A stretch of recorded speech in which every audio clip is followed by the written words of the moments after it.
شروع اللہ کے نام سے جو نہایت مہربان اور بے حد رحم والا ہے۔ سورہ کا نام فصلت ہے۔ اس کا آغاز ہا میم کے حروف سے ہوتا ہے اور آیت 37 میں اللہ کو سجدہ کرنے کا حکم آیا ہے۔ اسی مناسبت سے سورہ کا دوسرا نام ہا میم السجدہ بھی ہے۔ سورہ کا مرکزی مضمون کا بیان ہے کہ قرآن کو انکار کرنے والوں کو متنبہ کیا گیا ہے اور فرمایا گیا ہے کہ قرآن کی قدر پہچانو۔ منکرین کو دعوت فکر دی گئی ہے اور وحی اور رسالت کو جھٹلانے کے نتیجے میں آنے والے عذاب سے آگاہ کر دیا گیا ہے۔ اللہ کے دشمنوں کا وہ انجام بیان ہوا ہے جس سے وہ قیامت کے دن دوچار ہوں گے۔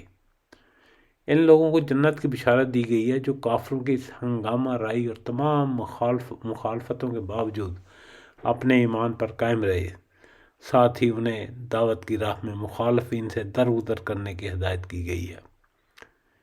اللہ کے واحد معبود ہونے اور مردوں کے اٹھائے جانے پر قادر ہونے کی نشانیاں وعدے کی گئیں۔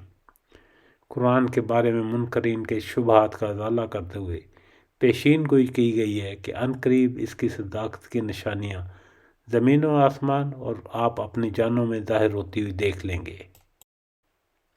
ہا میم، یہ قرآن رحمان اور رحیم خدا کی طرف سے نازل کرتا ہے۔ یہ ایسی کتاب ہے جس کی آیتیں تفصیل سے بیان کر دی گئی ہیں ان لوگوں کے لیے جو علم رکھتے ہیں، عربی زبان کے قرآن کی صورت میں۔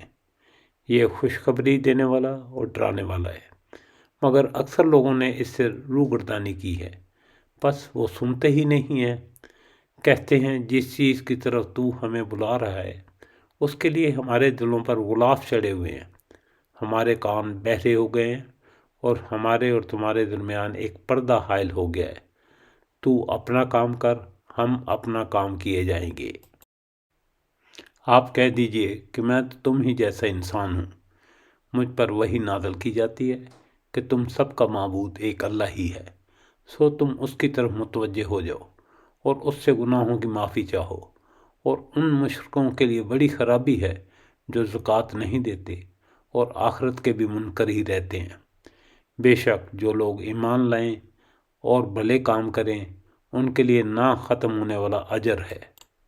آپ کہہ دیجئے کیا تم اس اللہ کا انکار کرتے ہو اور تم اس کے شریک مقرر کرتے ہو جس نے 2 دن میں زمین پیدا کر دی، سارے جہانوں کا پروردگار وہی ہے، اور اس نے زمین میں اس کے اوپر پہاڑ بنائے اور اس میں برکت رکھ دی اور اس میں تمام طلبگاروں کی ضرورت کے برابر 4 دن کی مدت میں صحیح اندازے سے سامان معیشت مہیا کر دیا۔ پھر آسمانوں کی طرف متوجہ ہوا اور وہ دھواں سا تھا، بس اس سے اور زمین سے فرمایا کہ تم دونوں خوشی سے آؤ یا ناخوشی سے۔ دونوں نے عرض کیا ہم بخوشی حاضر ہیں۔